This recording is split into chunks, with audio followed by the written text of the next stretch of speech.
Good morning, all of you. This is Hari Mohan from Knowledge Chamber Academy, and I welcome you all in this history session. Students, जैसा कि आपको पता है, in the last two lectures we have done till the Farooq CR. हमने बात की थी कि please comment if I am audible. देखिए, लास्ट लेक्चर में हमने बात की थी कि 1713 से 1713 से 1719 तक 1713 से 1719 तक जो है फारूक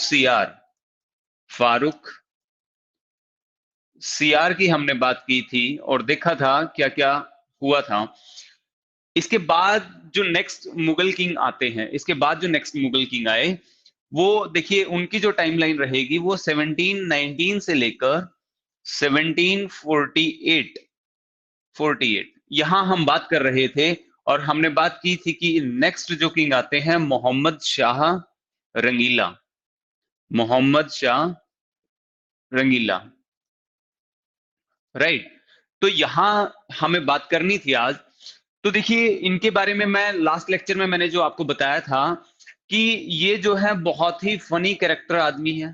फनी कैरेक्टर इनका है बहुत ही ज्यादा, और बहुत ही इनएक्टिव हैं, बहुत ही इनएक्टिव हैं.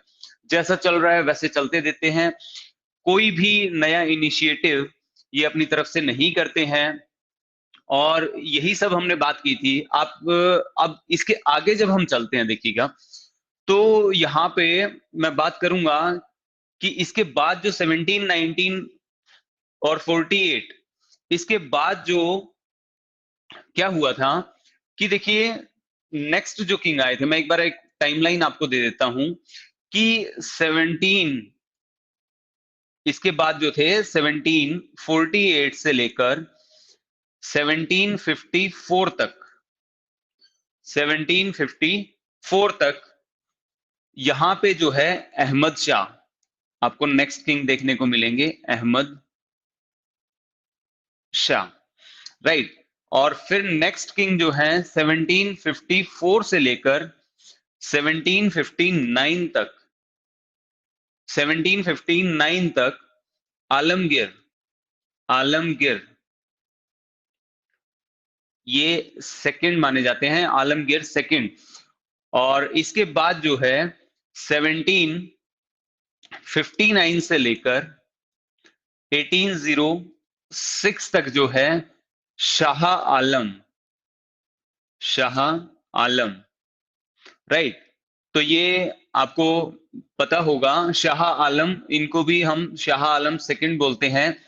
और इसके बाद जो है फिर मैं आपको विजिबल यहां पे होगा, देखिए नेक्स्ट जो हमारे पास आते हैं 18.6 से लेकर 1837 तक अकबर सेकंड अकबर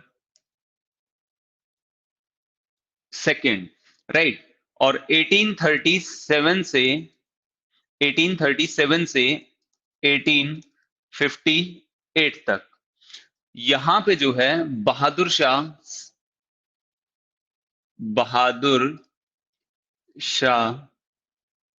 सेकंड आप बोल सकते हो, या बहादुर शाह जफर आप बोल सकते हो, राइट.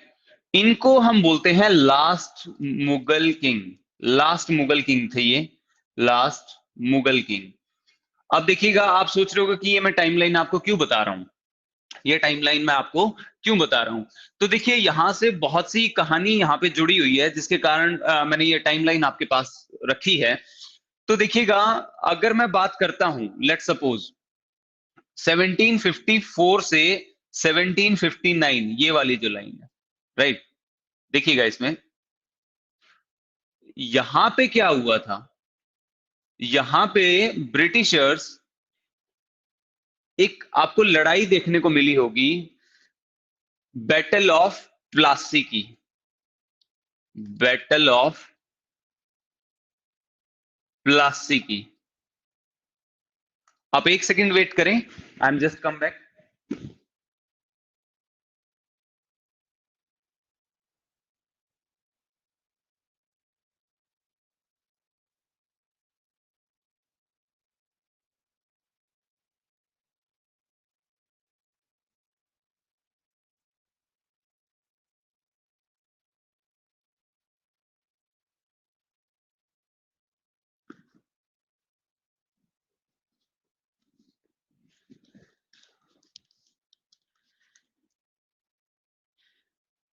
जी हाँ, तो स्टार्ट करते हैं। देखिए, आपको बैटल ऑफ प्लासी जो है, जो कि 1757 के अंदर 1757 के अंदर हुआ था, वो यहाँ पे आपको देखने को मिलेगा, बैटल ऑफ प्लासी। और नेक्स्ट जो है शाह आलम सेकंड के टाइम पे, ये जो सेकंड टाइमलाइन है, इसके अंदर आपको देखने को मिलेगा बैटल ऑफ बक्सर, बक्सर की लड़ाई, जो कि 1764 के अंदर हुई थी। तो देखिए यहां पे क्या हुआ था कि जब अंग्रेज लड़ रहे थे, जब बैटल ऑफ प्लासी या बैटल ऑफ बक्सर हुआ, तो अंग्रेजों ने तकरीबन तकरीबन अपना पूरा कब्जा कर लिया था भारत के ऊपर। राइट, बैटल ऑफ बक्सर के टाइम पे तो तकरीबन पूरा कब्जा यहां पे हो चुका था। लेकिन फिर भी आप देखेंगे कि 1764 से फिर भी लास्ट मुगल किंग जो माने जाते हैं वो 1858 तक रहे, यहां पे 1858 तक रहे। तो वो 100 ईयर के अराउंड का ये जो टाइम है, 95 या 100 ईयर के टाइम का जो, जस्ट अ सेकेंड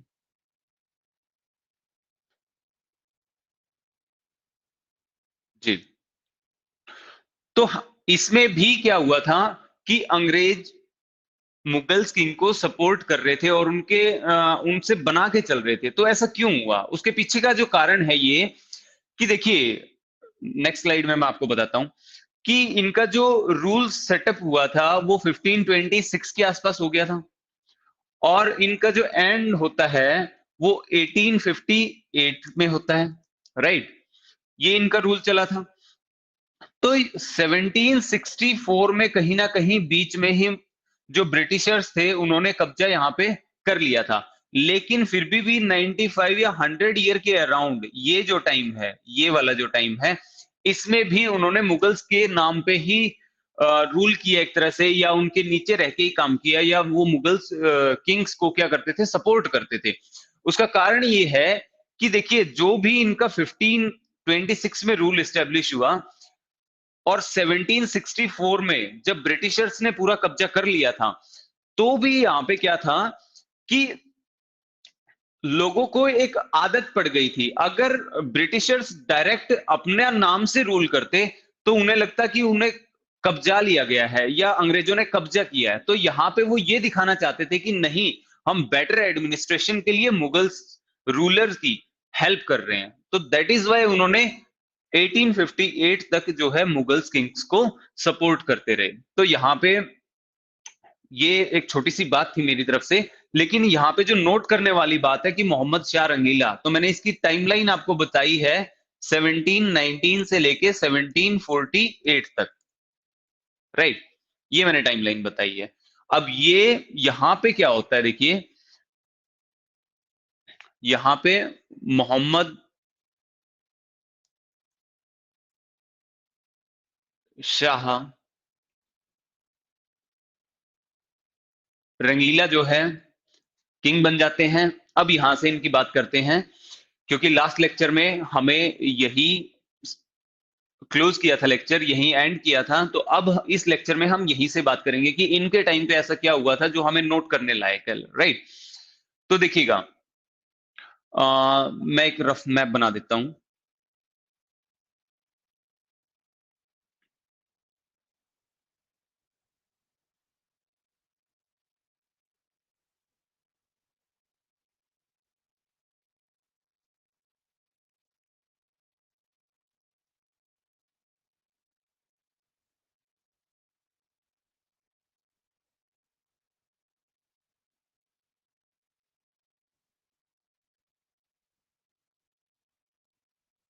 राइट, तो देखिए यहां पे क्या था, ये लेट सपोज कि ये यहां पे दिल्ली है,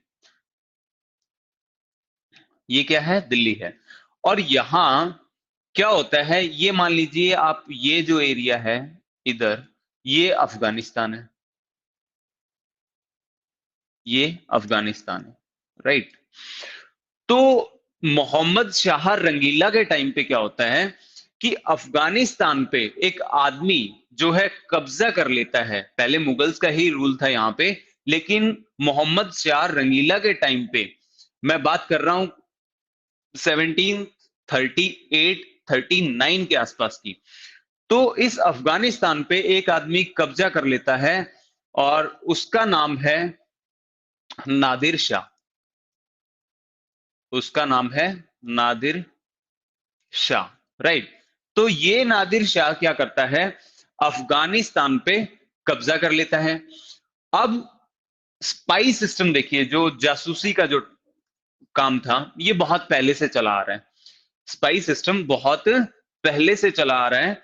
और यहां पे क्या होता है कि नादिर शाह पता करवाते हैं कि मुगल रूलर किस कैसे हैं, कितने एक्टिव हैं, क्या उनकी स्ट्रेटेजी है।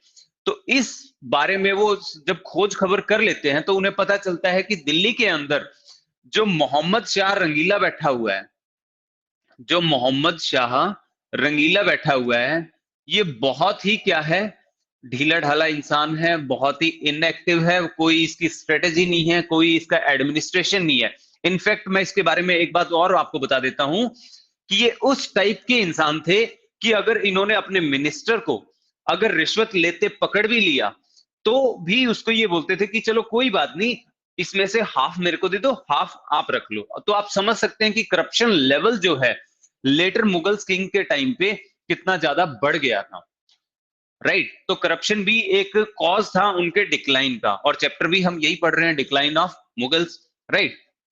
तो देखिएगा, अब नादिर शाह प्लान करते हैं, अब नादिर शाह यहां पे प्लान करते हैं कि क्यों ना मैं अफगानिस्तान से इंडिया की तरफ एक्सपेंशन करूं, और ज्यादा मैं यहां पे एक्सपेंशन करूं, राइट। तो इसके लिए वो स्ट्रेटेजी बनाते हैं और अंदर की तरफ एंटर करना शुरू करते हैं, राइट।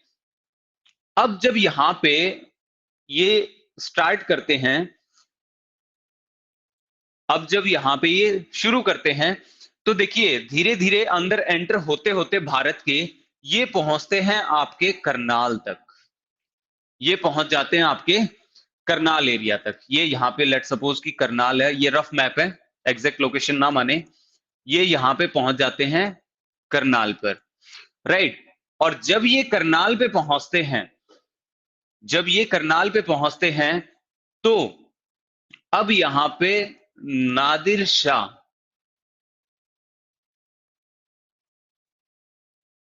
वर्सेस मोहम्मद शाह रंगीला, ये एक बैटल होता है यहां पे। और इस बैटल को ही हम बोलते हैं बैटल ऑफ, इस बैटल को ही हम बोलते हैं बैटल ऑफ,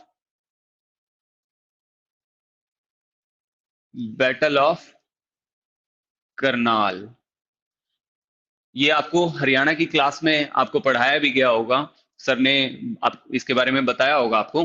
तो बैटल ऑफ करनाल जो है, जो नादिर शाह जब इंडिया में एंटर करते हैं तो मोहम्मद शाह रंगीला का उस टाइम पे टाइम होता है। एंड माइंड वेल कि आपसे क्वेश्चन ये पूछा जा सकता है कि Mohammad when the Nadir Shah attacked in India, who was the ruler of India, और मुगल रूलर कौन से थे।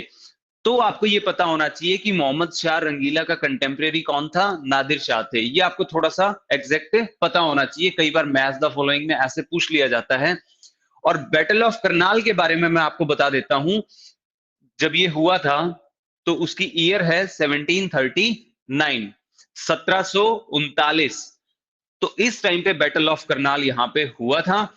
अब देखिए आप, नादिर शाह बहुत ही एक एक्टिव आदमी था, और मोहम्मद शाह रंगीला यहाँ पे एक इनएक्टिव था, या ढीला ढाला आप बोल सकते हैं, कोई इसकी स्ट्रेटेजी नहीं थी। अब आप खुद सोच के देखिएगा प्रैक्टिकली कि दोनों के अंदर जब युद्ध होता है, वॉर होता है, तो कौन इसमें जीतेगा। तो यहाँ पे जो है नादिर शाह जो है वो यहाँ पे जीत जाते हैं, ये आदमी जो है जीत जाता है।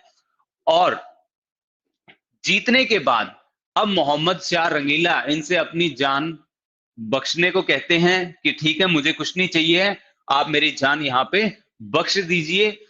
तो यहाँ पे एक डील दोबारा से फिर क्या होती है, एक डील होती है कि ठीक है ना, मोहम्मद शाह रंगीला, मैं आपकी जान को बख्श दूंगा, लेकिन आप देखिएगा यहाँ पे मेरी एक डिमांड है। तो वो बोले बताएं। तो यहां से क्या था यहां से एक रिवर जो है फ्लो कर रही थी, और इस रिवर का नाम है, आप ज्योग्राफी में भी पढ़े होंगे, इंडस रिवर।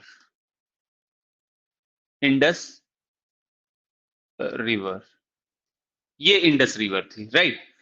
तो यहां पे नादिर शाह बोलते हैं कि इसके इंडस रिवर के, तो डील क्या हुई, मैं यहां पे आपको बता देता हूं। डील देखिए क्या होती है कि जो इंडस रिवर के वेस्ट का एरिया है, इंडस रिवर के वेस्ट का जो एरिया है, वेस्ट एरिया जो है, वो तुम मेरे हवाले कर दो, यहां पे मेरा राज होगा, राइट।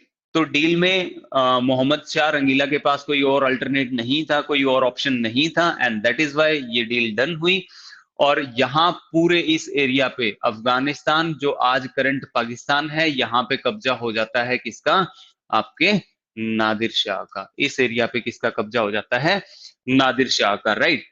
आपका कोई कमेंट है तो प्लीज आप कमेंट कर सकते हैं, I am taking comment, right.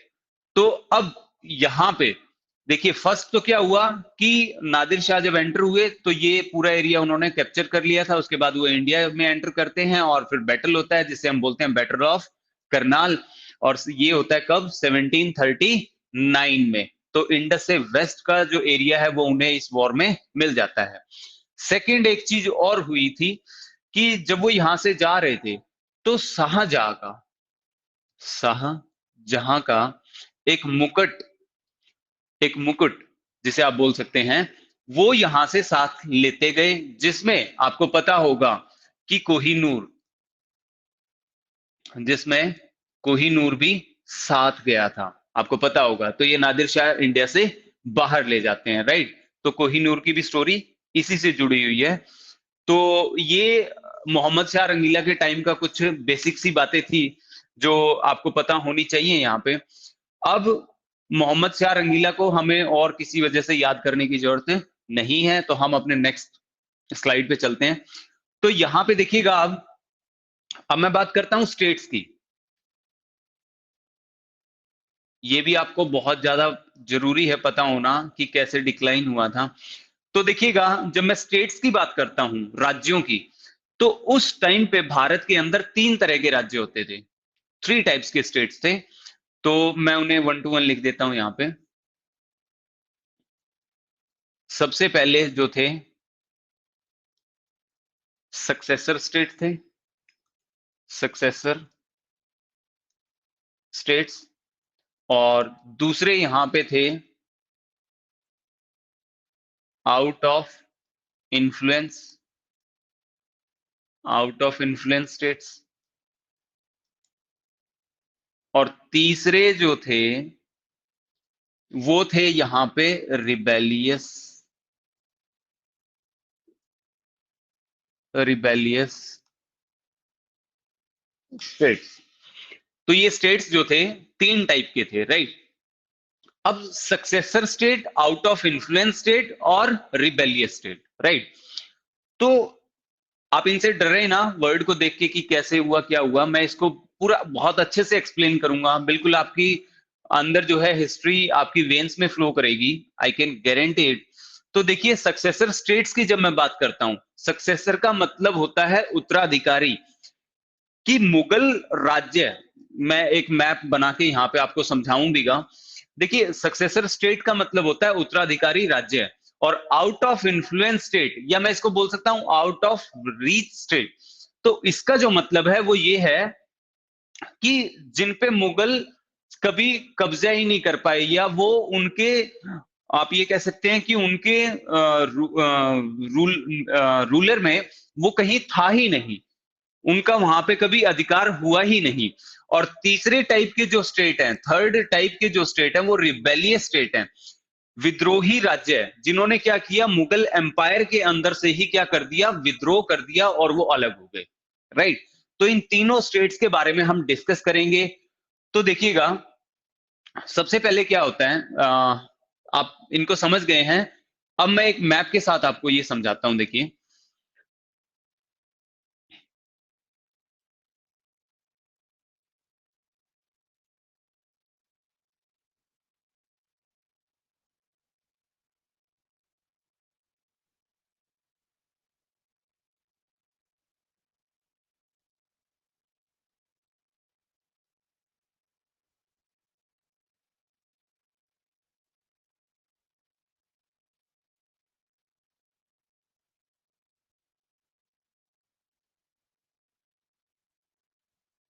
Right. तो ये मैंने मैप ड्रॉ कर दिया।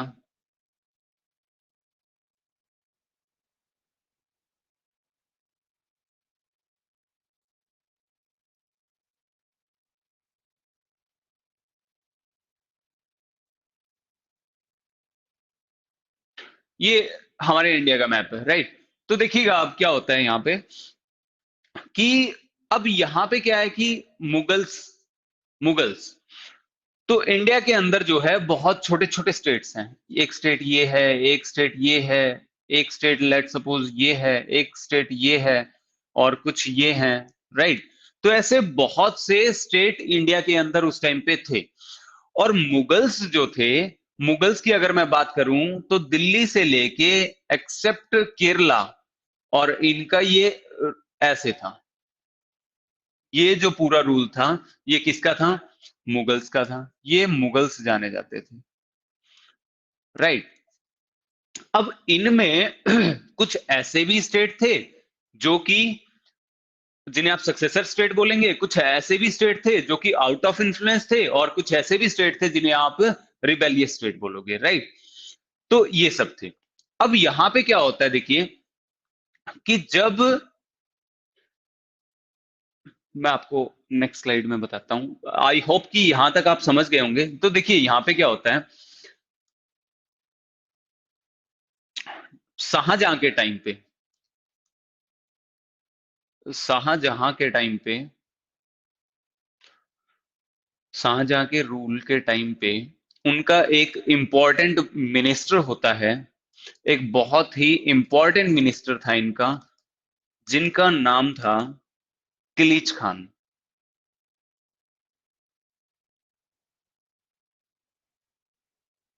किलीच खान, राइट। ये इनके एक इंपॉर्टेंट मिनिस्टर होते हैं, शाहजहां के टाइम की मैं बात कर रहा हूं।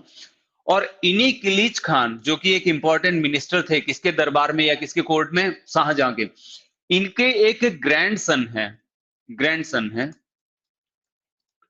अब इन ग्रैंडसन का जो नाम है वो है मीर कमर उद्दीन खान। मीर कमर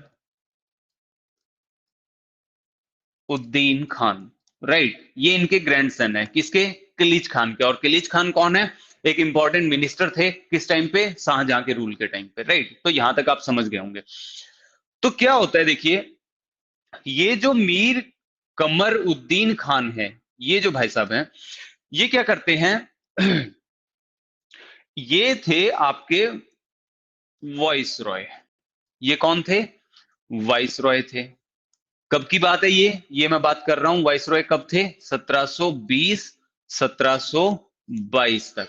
ये क्या थे? वॉइस रॉय थे। किस एरिया के थे? मैं आपको बताता हूं। अभी देखिए, ये अगर आपका साउथ इंडिया, लेट सपोज कि ये आपका साउथ इंडिया है, ठीक है।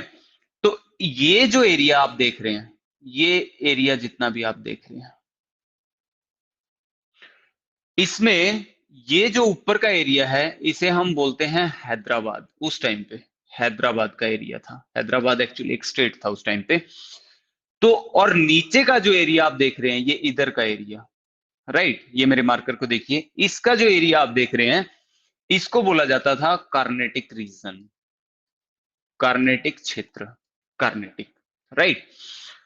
तो ये जो है इस पूरे एरिया के क्या थे? वॉइस रॉय थे, ठीक है। किस टाइम पे? मोहम्मद शाह रंगीला के टाइम पे, राइट। तो अब यहां पे क्या होता है देखिए कि 1722 में 1722 में रंगीला क्या करते हैं? मोहम्मद शाह रंगीला इनको इस एरिया का, इस पूरे एरिया का वजीर बना देते हैं। इसको इस पूरे एरिया का वजीर बना देते हैं, राइट। ये इस एरिया का, अब ये क्या हो गए? वजीर बन गए हैं यहाँ पे, वजीर, राइट। तो वजीर बनने के बाद, ऑब्वियसली वजीर जो है एक बड़ी पोस्ट है।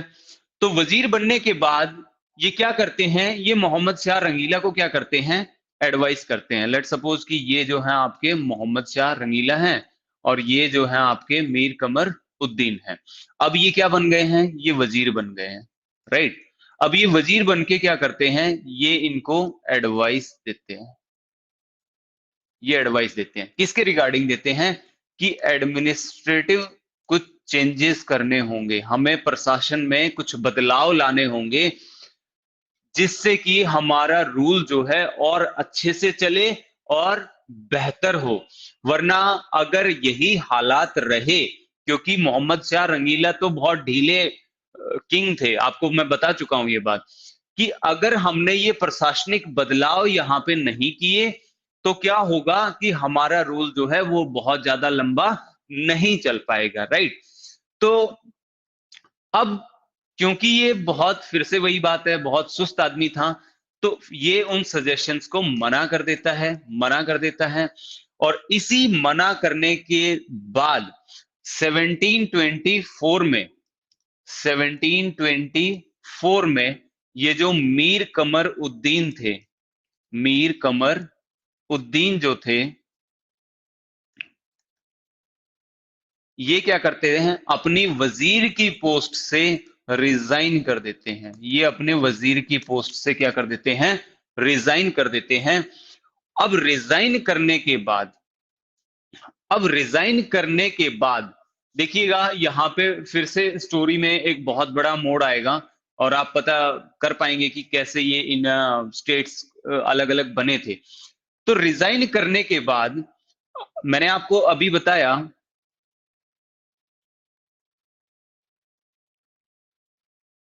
कि ये जो एरिया था, ये पूरा एरिया, ये पूरा एरिया, ये आपका हैदराबाद है, ये आपका कार्नेटिक रीजन है, राइट।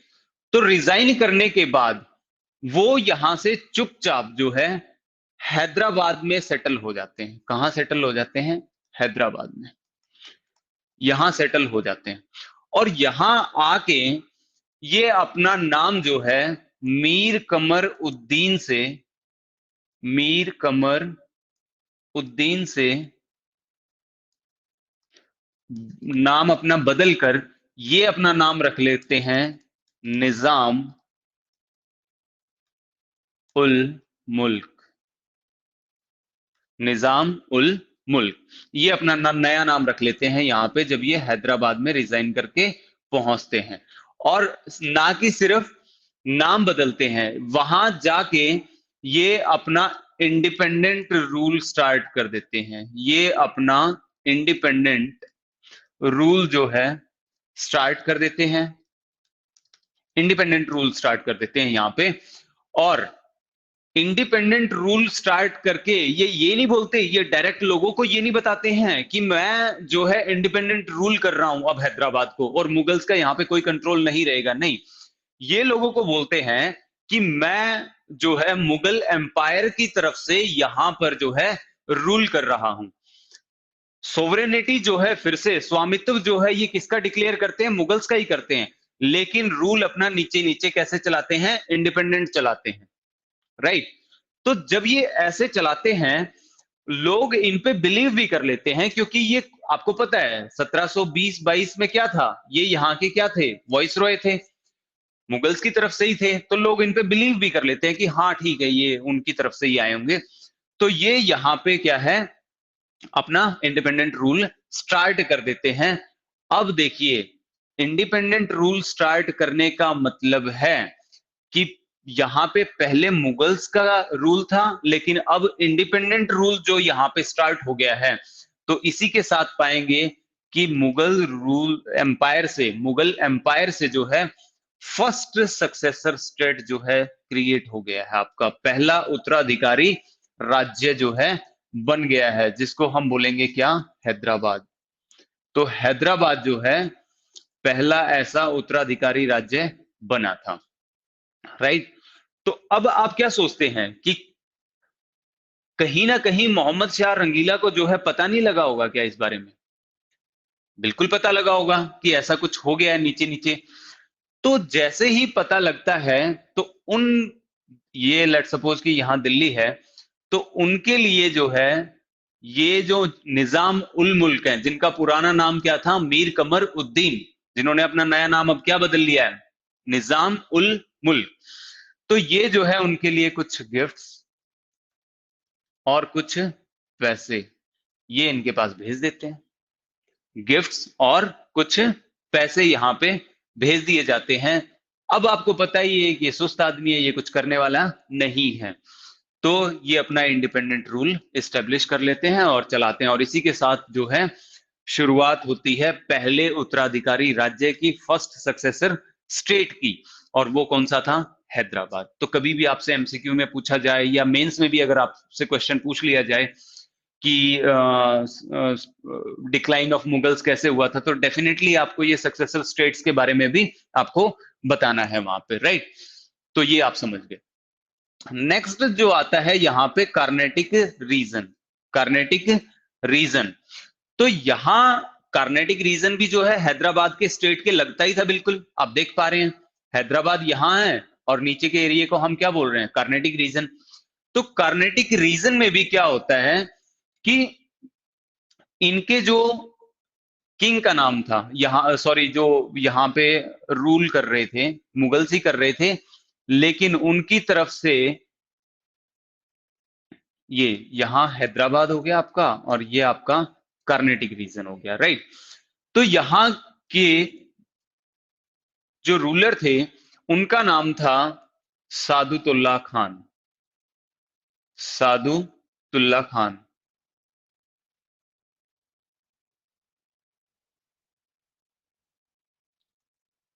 तो अब ये क्या सोचते हैं? तो ये भी यही सोचते हैं कि भाई निजाम उल मुल्क ने जो है हैदराबाद पे अपना इंडिपेंडेंट रूल इस्टेब्लिश कर लिया है, तो मैं भी क्या करूंगा? मैं भी अपना इंडिपेंडेंट रूल इस्टेब्लिश करूंगा।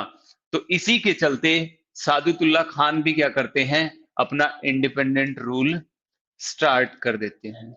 ये भी अपना इंडिपेंडेंट रूल जो है स्टार्ट कर देते हैं यहाँ पे।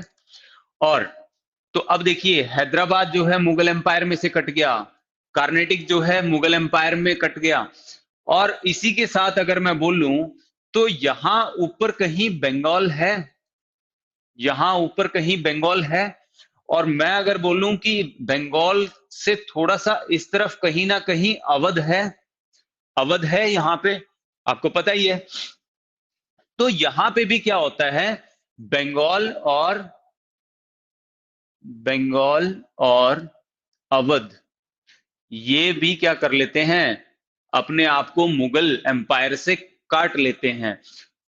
डेफिनेटली मैं किंग्स के नाम आपको बताऊंगा। देखिएगा यहाँ पे बंगाल में जो है ये जब टाइम था 1740, 1740 से 1756 का अगर बंगाल के अंदर आप टाइम देखेंगे तो यहाँ पे जो गवर्नर होते थे यहाँ पे उनका नाम था अलीवर्दी खान। अलीवर्दी खान। तो ये अलीवर्दी खान भी क्या करते हैं? ये भी चुपचाप जो है मुगल एम्पायर में से बंगाल को अलग कर लेते हैं, और टाइमलाइन इनकी ये है। और सेम केस हुआ था कहां पे? अवध के अंदर। तो अवध के जो गवर्नर आप बोल सकते हैं या नवाब आप बोल सकते हैं, देखिए गवर्नर नवाब एक बात है, आपको अलग अलग बुक में अलग अलग पढ़ने को मिलेगा। तो वो क्या करते हैं? अवध के जो यहाँ पे गवर्नर थे उनका नाम था सादत खान। सादत खान। तो ये भी क्या करते हैं यहाँ पे? अपने आप को इंडिपेंडेंट रूलर घोषित कर देते हैं, राइट? और ये इसी के साथ क्या होता है कि पहले जो मैप मुगल एम्पायर का, पहले जो मैप मुगल एम्पायर का किस तरह से दिख रहा था? ये जो पूरा एरिया है, राइट? तो ये पूरा एरिया जो है किसके अंडर था? मुगल्स के अंडर था, राइट? ये जो आप देख पा रहे हैं। अब इसमें क्या होता है, जैसा कि आपको मैंने बताया कि यहां पे हैदराबाद अलग हो जाता है, ऊपर जो है बंगाल अलग हो गया, इधर जो है अवध अलग हो गया, राइट? और इधर आपका जो है कार्नेटिक रीजन अलग हो गया। तो अब सोचिए, क्या ये डिक्लाइन ऑफ मुगल्स नहीं हो रहा है क्या? क्या ये डिक्लाइन ऑफ मुगल्स नहीं हो रहा है क्या? अब ध्यान से देखिएगा इसको, है डिक्लाइन ये। तो ऐसे करके जो राज्य अलग अलग होते गए, मुगल एम्पायर के अंदर से, उन्हीं को हम बोलते हैं सक्सेसर स्टेट्स। सक्सेसर स्टेट्स, ठीक है। आपसे पूछ लिया जाए पहला ऐसा राज्य कौन सा था, हैदराबाद। दूसरा कौन था, कर्नाटिक। तीसरा कौन था, बंगाल। चौथा कौन सा था आपका, अवध, राइट। तो ये सारे स्टेट्स क्या थे, धीरे धीरे अपने आप को अलग करते गए, और मुगल्स का जो डिक्लाइन था वो क्या होता गया, ज्यादा होता गया, जिसके कारण कि मुगल एम्पायर धीरे धीरे क्या होता गया, फिनिश होता गया, राइट। तो यहाँ पे मैं आपको ये डिक्लाइन या स्टेट्स के बारे में मैं आपको बता चुका हूं। अब हम थोड़ा सा एक अलग पॉइंट ऑफ व्यू से मैं आपसे बात करूंगा। देखिए, तो देखिए, ये जो सदर्न इंडिया है,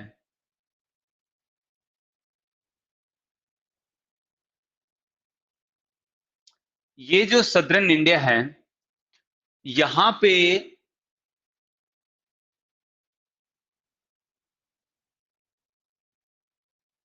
यहां पे आपको एक किंगडम देखने को मिलेगा इन द मेडिवल हिस्ट्री, जब हम इसकी अलग से बात भी करेंगे, जिसका नाम था आपका विजयनगर एम्पायर। आपने सुना होगा, विजयनगर एम्पायर। विजयनगर एम्पायर यहां पे था। तो टाइम के साथ यहां पे देखिए क्या होता है, विजयनगर एम्पायर आगे जाके यहां पे क्या हो जाता है,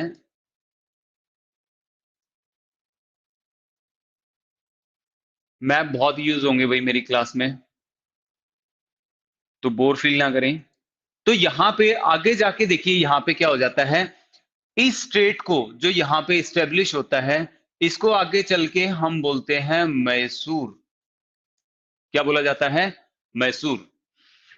अब मैसूर के बारे में यहां पे बहुत ज्यादा डिस्कस करना हमें बहुत ज्यादा जरूरी है, जिससे कि हमें डिक्लाइन और ज्यादा अच्छे से समझ में आएगा। यहां मैसूर के अंदर आप समझ गए लोकेशन इसकी, मैं नेक्स्ट स्लाइड पे जा रहा हूं। तो पहले यहां पे क्या था, विजयनगर एम्पायर था, उसके बाद यहां पे बाद में क्या इस्टेब्लिश हो गया, मैसूर, एक स्टेट, ठीक है, जिसको हम रिबेलियस स्टेट के नाम से भी जानते हैं। तो इस मैसूर आर्मी के अंदर क्या था, इस मैसूर आर्मी के अंदर एक मिलिट्री कमांडर था, जिसका नाम था, एक मिलिट्री ऑफिसर या कमांडर आप कह सकते हैं, मिलिट्री ऑफिसर, जिसका नाम था हैदर अली। हैदर अली, इनके बारे में आपको बहुत अच्छे से जानना पड़ेगा, हैदर अली के बारे में। तो ये जो था बहुत ही स्ट्रॉन्ग और बहुत ही लॉयल, बहुत ही स्ट्रॉन्ग और बहुत ही लॉयल मिलिट्री ऑफिसर था। अब थोड़ा सा एक बार और मैसूर के बारे में मैं आपको बता देता हूं। देखिए, मैसूर के अंदर जो डायनेस्टी, जो वंश, जो राज कर रहा था, उस डायनेस्टी का नाम था वोडेयार डायनेस्टी। मैं यहां पे लिखूंगा, डायनेस्टी का जो नाम था, जो वंश यहां पे रूल कर रहा था, उस डायनेस्टी का नाम है वोडेयार डायनेस्टी, राइट। और जो किंग यहां पे थे इस डायनेस्टी में, इस स्टेट में जो किंग थे, उनका नाम था चिक्का कृष्णा राजा। चिक्का कृष्णा राजा, ये यहां पे थे, राइट। अब ये जो यहां जो किंग थे मैसूर के, चिक्का कृष्णा राजा, राइट, ये एक तरह से एक पपेट किंग थे। ये एक तरह से क्या थे, एक पपेट किंग थे। आपको विजिबल नहीं है, राइट, कोई नहीं, पपेट किंग थे, जो कि अपने मिनिस्टर्स के जो कि अपने मिनिस्टर्स के इशारों पे काम करते थे, राइट, अपने मिनिस्टर्स के इशारों पे काम करते थे। जैसे कि मैं आपको पहले भी बता चुका हूं कि जैसे जहांगीर शाह या फारूक शियार की हम बात करें, तो वो भी क्या थे, एक तरह से पपेट किंग थे, जो कि अपने मिनिस्टर्स के इशारों पे ही काम करते थे। तो यहाँ पे जो मिनिस्टर्स होते थे, ये दो मिनिस्टर्स थे। फर्स्ट जो थे, उनका नाम था नंजा राजा। नंजा राजा। और सेकंड जो थे, सेकंड का नाम था देव राजा। सेकंड का नाम था देव राजा। ये दो मिनिस्टर होते थे, जिनके इशारे पे मैसूर स्टेट के जो किंग थे, जिनका नाम चिक्का कृष्णा राजा था, ये इनके कहने पे क्या करते थे, सारा काम करते थे। यहां तक। अब यहां आते हैं हम लोग। तो हैदर अली अच्छे कमांडर हैं, और जो क्या कर रहे हैं, बहुत अच्छे से लॉयल्टी के साथ अपनी सर्विसेज स्टेट को दे रहे हैं। तो अब इसके बीच में क्या होता है, इसके बीच में देखिएगा क्या होता है कि ये मेरा जो है, लेट सपोज राजस्थान का एरिया है, और ये मेरा जो है साउथ इंडिया है, राइट। ये जो है साउथ इंडिया, राइट। तो अब यहां पे कहीं ना कहीं ऊपर जो है, यहां पे कहीं ना कहीं मैं बोल सकता हूं यूरोप है, यूरोप है। और इसी यूरोप के अंदर एक कंट्री है जिसका नाम फ्रांस है, जिसका नाम फ्रांस है, राइट। तो फ्रांस यहां पे क्या करते हैं, इंडिया के अंदर आते हैं। और किस लिए आते हैं ये, ट्रेड के लिए। किस लिए आते हैं, ट्रेड करने के लिए, राइट। ये यहां पे ये जो था आपका क्या था, मैसूर स्टेट है, ये मैसूर स्टेट है। तो ये जो है ट्रेड करने के लिए यहां पे आते हैं, राइट। आपको पता होगा कि जब हम चैप्टर पढ़ते हैं कमिंग्स ऑफ द यूरोपियंस, जब भारत में जो है यूरोपियंस जब आए, तो सबसे पहले जो है पोर्चुगीज आए थे। मैं यहीं पे आपको बता देता हूं। उसके बाद यहाँ पे डच आए थे। उसके बाद यहाँ पे इंग्लिश आए थे, जिन्हें हम ब्रिटिशर्स बोलते हैं, इंग्लिश आए थे। और लास्ट जो है फिर हमारे क्या आए थे, फ्रेंच आए थे, राइट। ये उनकी क्रोनोलॉजी थी, अगर आपसे पूछा भी जाए तो इसको आप ऐसे याद कर सकते हैं, PDEF, PDEF, right. Portuguese, Dutch, English and French. तो फ्रेंच जो थे सबसे लास्ट में आए हैं। और ये क्वेश्चन आपसे पहले भी पूछा जा चुका है स्टेट पीसीएस के अंदर कि who were the last Europeans power to come to India, ठीक है। तो वो कौन थे, फ्रेंच थे। तो यहां से आप इतनी स्टोरी समझ गए हैं। अब क्या होता है, जब ये ट्रेड करने के लिए आते हैं, तो यहाँ पे इनका जो मिलिट्री ऑफिसर था, जिसका नाम था हैदर अली, जिसका नाम था हैदर अली, वो यहाँ पे बहुत इनकी फ्रेंच नेवी से, जो नेवी यहाँ पे आई थी, सॉरी, यहां मैं लिख देता हूं, फ्रेंच नेवी से बहुत ज्यादा क्या हो जाते हैं, इंप्रेस हो जाते हैं उनकी ट्रेनिंग को देख के,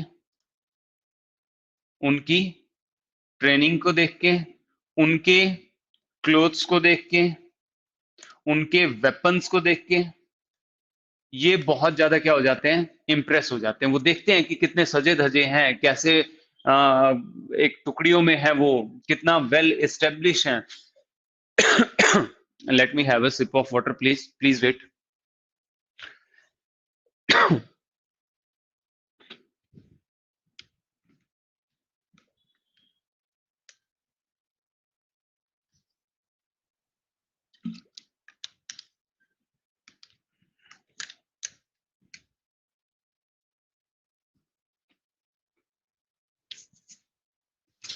ओके। तो वो उनसे काफी इंप्रेस होते हैं यहाँ पे, और इंप्रेस होते ही अब क्या होता है कि हैदर अली कोशिश करते हैं, वो सबसे पहले फ्रांस जो है यहाँ पे बोलते हैं, जो फ्रेंच नेवी यहाँ पे लैंड हुई, आई, तो उसको बोला जाता है कि भाई हम यहाँ पे इस आपके जो मैसूर स्टेट है इसके अंदर जो है ट्रेड करना चाहते हैं, हम व्यापार करना चाहते हैं, आप हमें प्लीज जो है परमिशन दीजिए। तो दोबारा यहाँ पे जो हैदर अली थे, वो क्या उस इम्प्रेस, क्योंकि वो हो चुके थे बहुत अच्छे से, तो वो बोले कि ठीक है आप ट्रेड तो कर लीजिए, कोई इश्यू नहीं है, ट्रेड आप कर लीजिए, लेकिन बदले में आप हमें या मेरी आर्मी को जो है ट्रेनिंग प्रोवाइड करेंगे, और ट्रेनिंग और वेपन्स प्रोवाइड करेंगे, जिससे कि हमारी आर्मी जो है वो भी क्या हो जाए, मॉडर्न हो जाए, वो भी जो है मॉडर्न हो जाए। तो इसको वो हाँ कर देते हैं कि ठीक है, ये हम आपको ट्रेनिंग देंगे, हम आपको हथियार भी देंगे, लेकिन आप हमें ट्रेड करने की जो है परमिशन दीजिए। तो इसके साथ क्या होता है कि अब क्योंकि मैंने आपको लास्ट स्लाइड में बताया था कि ये जो दो मिनिस्टर थे, नंजा राजा और देव राजा, सबसे पहले हैदर अली क्या करते हैं, इनको मार देते हैं, सबसे पहले तो वो इनको मारते हैं, राइट, क्योंकि ये बीच में जो है रोड़ा अटकाए हुए थे, मॉडर्नाइजेशन ऑफ आर्मी नहीं करने दे रहे थे, किंग्स को बहला फुसला के कुछ गलत नीतियां उनसे शुरू करवाई थी। तो इसी के साथ अब हैदर अली क्या चाहते हैं, हैदर अली और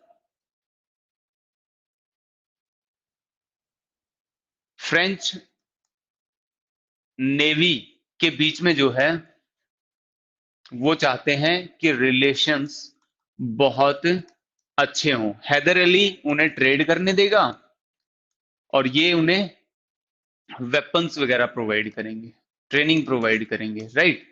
तो ये इस पे डील शुरू होती है, और यहां पे आप देखोगे कि जैसे ही वो नंजा राजा और देव राजा दो मिनिस्टर्स को मार देते हैं, उसके साथ ही यहां पे जो है डी फैक्टो रूलर, क्योंकि जो चिक्का कृष्णा राजा जो किंग थे, वो तो उन दोनों मिनिस्टर्स की सलाह पे चल रहे थे, तो यहाँ पे डी फैक्टो रूलर जो है कौन बन जाते हैं, हैदर अली बन जाते हैं, और सारा अब इनकी कमांड से क्या होता है, स्टार्ट होता है, राइट। तो इतनी बात आपको समझ में आई होगी अभी तक। अब इसके बाद जो है अब देखिए कहानी कहां शुरू होती है, देखिए अब क्योंकि मैंने आपको एक क्रोनोलॉजी बताई थी, PDEF, तो आप देखेंगे कि फ्रेंच से पहले ही जो है इंग्लिश ऑलरेडी आ चुके थे, इंग्लिश जो है ऑलरेडी पहले ही आ चुके थे। तो यहां पे क्या होता है, एक इंटरनेशनल लेवल की घटना भी आपको जरूर पता होनी चाहिए, कुछ इंटरनेशनल लेवल पे यहाँ पे कुछ घटित हो रहा था, और वो कहां पे हो रहा था, फ्रांस के अंदर हो रहा था, फ्रांस के अंदर हो रहा था। और क्या चल रहा था फ्रांस के अंदर, रेवोल्यूशन चल रहा था, क्रांति चल रही थी, जिसको हम वर्ल्ड हिस्ट्री के अंदर बोलते हैं फ्रेंच रेवोल्यूशन। फ्रेंच रेवोल्यूशन इसका जो टाइम था 1789 से लेके 1799 तक, ये जो है फ्रेंच रेवोल्यूशन आपका चला। मोटे तौर पे मैं इसको बता देता हूं कि क्या था। देखिए फ्रांस के अंदर जो है मोनार्की काम कर रही थी, मोनार्की जिसे आप बोलते हो राजतंत्र, राजतंत्र। तो ठीक है चल रही थी, तो प्रॉब्लम क्या थी फिर, तो प्रॉब्लम यहाँ पे क्या होती है, देखिए मोनार्की क्या होती है, मोनार्की जो है इसका मतलब है कि एक सिंगल कोई राजा या कोई क्वीन जो है वो पूरा राज संभाले हुए है, जिसे हम राजतंत्र भी हिंदी में बोलते हैं, मोनार्की। तो इसके अंदर क्या होता है कि इनके जो है एक्सपेंसेस बहुत ज्यादा क्या हो जाते हैं, बढ़ जाते हैं, इनके एक्सपेंसेस बहुत ज्यादा क्या हो जाते हैं, बढ़ जाते हैं। और जिसके कारण ये मोनार्की जो है, जो राजा जो था वहां पे, वो क्या कर देते हैं, टैक्सेस को बढ़ा देते हैं, टैक्सेस को बढ़ा देते हैं अपने खर्चे चलाने के लिए। अब जो जनता यहाँ पे थी फ्रांस के अंदर, तो उन्होंने क्या किया, इनका बहिष्कार किया। ये जनता जो थी उन्होंने क्या किया, उनका बहिष्कार कर दिया, और जिसके कारण की क्या हुआ, वहां पे क्या बनाया गया, रिपब्लिक स्टेट बनाया गया, एक गणतंत्र राज्य, गणतंत्र राज्य की स्थापना की गई, रिपब्लिक स्टेट बना दिया गया उसको, राइट। जिसमें कि वो क्या करेंगे, चुन के अपना जो भी मतलब हेड ऑफ द स्टेट जो होगा वो चुना हुआ होगा। रिपब्लिक का मतलब, गणतंत्र का मतलब होता है कि हेड ऑफ द स्टेट जो है वो चुना हुआ है, जिसे आप पॉलिटी में भी बहुत बार पढ़ेंगे, बार बार आपके सामने आएगा। तो अब यहां पे ये फ्रेंच रेवोल्यूशन को ध्यान रखिएगा, अब मैं कहानी आगे बढ़ाता हूं इससे। तो यहां पे ये हो गया, तो ब्रिटिशर्स जो थे ना, क्योंकि वो इंडिया के अंदर पहले आ चुके थे फ्रेंच से, तो ब्रिटिशर्स यहां पे क्या कर रहे हैं, थोड़े परेशान हैं, क्योंकि ब्रिटिशर्स ने इंडिया के अंदर जो है क्या कर लिया था, ट्रेड एस्टेब्लिश कर लिया था इस टाइम तक। अब वो देख रहे थे कि कहीं ये जो फ्रेंच यहां पे आ रहे हैं, पहला इनका कंसर्न था कि वो हमारे ट्रेड को क्या करेंगे, डिस्ट्रॉय कर देंगे, कंपिटिटिव हो जाएगा, ट्रेड डिस्ट्रॉय हो जाएगा। दूसरा दूसरा इनका जो कंसर्न था वो ये था कि अगर ये फ्रेंच, लेट सपोज कि ये इंडिया है, ठीक है, ये इंडिया है, तो अगर फ्रेंच यहां पे आते हैं, अगर फ्रेंच यहां पे आते हैं, तो वो कहीं ना कहीं क्या करेंगे कि इसको मोटिवेट करेंगे, किसको, इंडियंस को, या इंडिया वाले जो है मोटिवेट हो जाएंगे फ्रेंच से। किस वजह से, क्योंकि वहां पे अभी आपको पता है कि फ्रेंच रेवोल्यूशन चला था, जिसमें कि किंग को उठा के फेंक दिया गया था और रिपब्लिक स्टेट जो है वहां पे बना दिया गया था। तो वो सोच रहे हैं कि अगर इंडिया वाले यहां पे मोटिवेट हो गए, तो वो क्या करेंगे कि हमें भी, मतलब ब्रिटिशर्स को भी क्या करेंगे, बाहर फेंक देंगे, क्योंकि इस टाइम तक उन्होंने कब्जा कर लिया था और कुछ गलत पॉलिसीज यहां पे इंप्लीमेंट कर दी गई थी, ठीक है, बहुत ही बदसलूकी के साथ यहां पे जो है ब्रिटिशर्स काम कर रहे थे। तो उन्हें यह डर था कहीं ये मोटिवेट होके हमें यहां से बाहर ना फेंक दें। तो इसीलिए यहां पे जो है क्या होगा, प्रॉब्लम आई ब्रिटिशर्स को फ्रेंच के आने से, राइट। तो ये यहां पे चलता हो। अब हैदर अली, हैदर अली, अब हैदर अली का जो, आपको पता है कि इंडिया के इस साइड पूरा पानी है, ये पूरा पानी है, इधर, इधर भी, राइट, ये पूरा एरिया ओशियनिक एरिया, राइट। तो अब यहां पे क्या होता है कि हैदर अली जो है इस पूरे एरिया को कंट्रोल कर लेते हैं। हैदर अली जो है इस पूरे एरिया को, इधर भी और पूरा अंदर भी, इस पूरे एरिया को क्या कर लेते हैं, कंट्रोल कर लेते हैं। और ये एक ऐसे मिलिट्री ऑफिसर्स थे जो चाहे यहां पे हिंदू पॉपुलेशन हो, चाहे यहां पे मुस्लिम पॉपुलेशन हो, सबको बिल्कुल ये क्या करते थे, इक्वल ट्रीट करते थे, सबको जो है इक्वल ट्रीट करते थे, राइट। तो इसी के चलते अब क्या हुआ, ब्रिटिशर्स को लगा कि भाई इसके जो हैदर अली के रिलेशन फ्रांस के साथ बहुत ज्यादा अच्छे ना हो, या ये एक सुप्रीम पावर यहां पे ना बने, इसके चलते यहां पे जो है ब्रिटिशर्स कह लो इनको, ब्रिटिशर्स, या इनको मैं बोल सकता हूं एंग्लो, एंग्लो, और मैसूर स्टेट, मैसूर स्टेट के बीच में क्या होता है, वॉर होता है, लड़ाई होती है, जिसे हम बोलते हैं एंग्लो मैसूर वॉर। अब समझ में आ गया होगा आपको कि क्यों एंग्लो मैसूर वॉर हुआ था और क्या उसके पीछे स्टोरी रही थी। ब्रिटिशर्स ने क्यों उनसे मैसूर से लड़ने की सोची, क्या उनके कंसर्न थे, वो सब आपको अब समझ में बहुत अच्छे से आ गया है, आई होप, राइट। तो ऐसे जो है, अब एंग्लो मैसूर वार जो है, इन पे मैं डिटेल में बाद में हम बात करेंगे, लेकिन अभी के लिए मैं आपको एक चीज बता देता हूं कि हमारे यहाँ जो है 4 एंग्लो मैसूर वार हुए थे, ना कि एक। तो इनकी टाइमलाइन मैं आपको बता देता हूं। फर्स्ट एंग्लो मैसूर वार, फर्स्ट एंग्लो मैसूर वॉर, जो कि आपका 1766 से 69 तक जो है हुआ था। और इस फर्स्ट एंग्लो मैसूर वार में जो है आपके हैदर अली जो है, हैदर अली जो है वो जीत जाते हैं, ठीक है। Second Anglo Mysore war, second Anglo Mysore war फिर से होता है। इनकी स्टोरी मैं आपको बताऊंगा, प्लीज डोंट वरी।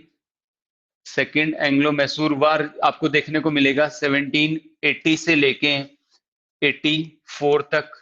इसमें जो है हैदर अली की डेथ हो जाती है, ठीक है, इसमें डेथ हो जाती है। और थर्ड एंग्लो मैसूर वार, थर्ड एंग्लो मैसूर वार, यहां पे ये आपको देखने को मिलेगा 1790 से 92 तक। इसके अंदर जो है टीपू सुल्तान आ जाते हैं। टीपू सुल्तान जो हैदर अली के क्या थे, बेटे थे। टीपू सुल्तान जो है हैदर अली के बेटे थे, और वो यहां पे अब टेक ओवर कर लेते हैं after the death of his father Hyder Ali Khan, right. Fourth में देखिए, फोर्थ एंग्लो मैसूर वार, ये जो आपको देखने को मिलेगा 1799 के अंदर देखने को मिलेगा।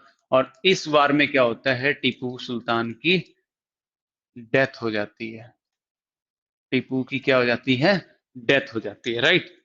तो ये आपको समझ में आ गया होगा यहां तक, राइट। तो धीरे धीरे हमने क्या देखा कि मुगल एम्पायर से सक्सेसर स्टेट जो कि हैदराबाद, कार्नेटिक, बंगाल, अवध, ये सारे अलग होते गए। और सबके बारे में हमने पढ़ा कि कार्नेटिक कैसे अलग हुआ, आपका बंगाल कैसे अलग हुआ, हैदराबाद कैसे हुआ, और अवध कैसे हुआ।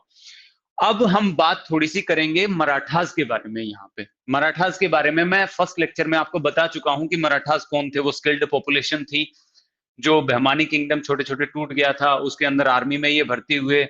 और फिर जो है शाहजहां के टाइम पे जो है उनकी आपस में क्या हो जाती है, पुणे की जागीर जो है दे दी जाती है, और बाद में जो है फिर उनसे पुणे की जागीर छीन ली जाती है, जिसके कारण की उनकी क्या हो गई थी, दुश्मनी हो गई थी मुगल्स के साथ। तो अब देखिए मराठास के बारे में मैं थोड़ा सा यहाँ पे बात करूंगा आपसे, और लेक्चर को अब समअप भी करने की रहेगी। तो मराठास,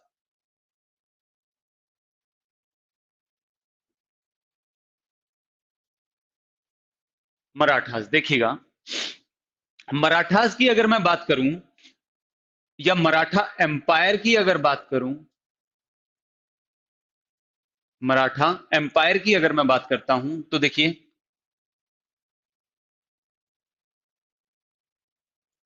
राइट, इसको मैं 4 डिवीजन कर देता हूं इसके। देखिए, एक को मैं बोलता हूं ग्वालियर, दूसरे को मैं बोलता हूं बड़ौदा, और तीसरे को मैं बोलता हूं इंदौर, और चौथे को मैं बोलता हूं नागपुर। ये आपको विजिबल है, राइट। तो यहां इस एक्सटेंट में जो है मराठा एम्पायर फैला हुआ था, राइट। मराठा एम्पायर जो है ग्वालियर, बड़ौदा और इंदौर एंड नागपुर, इन सारी जगहों के पूरे इर्द गिर्द फैला हुआ था, पूरे एरिया में। अब जो ग्वालियर के जो मराठा किंग थे या हेड थे, मराठा, पहली बात तो मैं बता देता हूं कि मराठा एम्पायर के अंदर क्या होते थे, हर जगह हेड होते थे, जिन्हें आप बोलते हो सरदार, उन्हें क्या बोला जाता था? सरदार। उन्हें नवाब या गवर्नर ऐसे नहीं बोला जाता था, उन्हें बोला जाता था सरदार। अब ग्वालियर के जो सरदार थे, उन्हें आप बोलते हो सिंधिया, उन्हें आप बोलते हो सिंधियाज, राइट। बड़ौदा के जो थे, इन्हें बोला जाता है गायकवाड़, गायकवाड़, गायकवाड़। ये हो गया आपके सिंधिया और ये हो गए आपके गायकवाड़। इंदौर के जो थे, इंदौर के हेड को बोला जाता है या सरदार को बोला जाता है होलकर्स, होलकर्स। और नागपुर के हेड्स को बोला जाता है भोंसले, भोंसले, राइट। ये पूरा मराठा एम्पायर था। अब यहां पे जो मराठा किंग होते थे, मैं नेक्स्ट स्लाइड पे ले लेता हूं। आप याद करिएगा कि जब शाहजहां आए थे, मराठा आर्मी, मराठा की जो पॉपुलेशन जो छोटे छोटे स्टेट्स में सर्व कर रही थी, उनको हटवाने के लिए वो किससे मिले थे? तो यहाँ पे मराठास के जो मेन हेड थे, उनका नाम था शाहजी भोसले, शाहजी भोसले। और इनकी वाइफ जो थी, उनका नाम था जीजाबाई, उनकी वाइफ का नाम जो था जीजाबाई। अब इन अब इन शाहजी भोसले और जीजाबाई की एक संतान थी, जिसको हम बोलते हैं छत्रपति शिवाजी, छत्रपति शिवाजी। शिवाजी के टाइम पे आपको पता लगेगा, जब आप हिस्ट्री में प्रोसीड करेंगे, कि इनका जो है औरंगजेब, इनका जो है औरंगजेब के साथ बहुत लड़ाइयां हुई, इनकी बिल्कुल भी नहीं बनती थी। और उस टाइम पे बहुत सारे क्लैश जो है औरंगजेब के साथ इनके रहे, राइट। अब शिवाजी की भी दो बेटे थे, एक का नाम था राजा राम, राजा राम, और दूसरे का जो नाम था वो था संभाजी, ठीक है। और राजा राम के जो बेटे थे, इनका नाम था शिवाजी टू या शिवाजी सेकंड आप बोल सकते हो, शिवाजी सेकंड आप बोल सकते हो यहां पे, राइट। अब विजिबल आपको। और संभाजी के बेटे का नाम था साहू जी, राइट। अब देखिए क्या हुआ कि शिवाजी की डेथ के बाद, शिवाजी की डेथ के बाद अब जो नेक्स्ट जो हेड बनते हैं, वो संभाजी बनते हैं, हेड। ये क्या हो जाते हैं यहाँ पे? हेड बन जाते हैं। और इसके बाद जो है यहां पे क्या होता है, अब औरंगजेब का ही रूल चल रहा था, तो औरंगजेब क्या करते हैं, शिवाजी की डेथ के बाद जैसे ही ये हेड बनते हैं, तो ये क्या करते हैं, दोनों को, संभाजी को भी और उनके बेटे साहू जी को भी, वो दोनों को क्या कर देते हैं, जेल में डाल देते हैं, जेल में डाल देते हैं यहाँ पे। और जेल में डालने के कारण संभाजी जो है, वो जेल के अंदर ही उनकी क्या हो जाती है, डेथ हो जाती है, डेथ हो जाती है, राइट। और राजा राम, क्योंकि ये दोनों बाप बेटा दोनों, संभाजी और साहू जी, जेल में डाले गए थे, जिसमें संभाजी की जो है डेथ हो जाती है जेल के अंदर ही। तो अब ये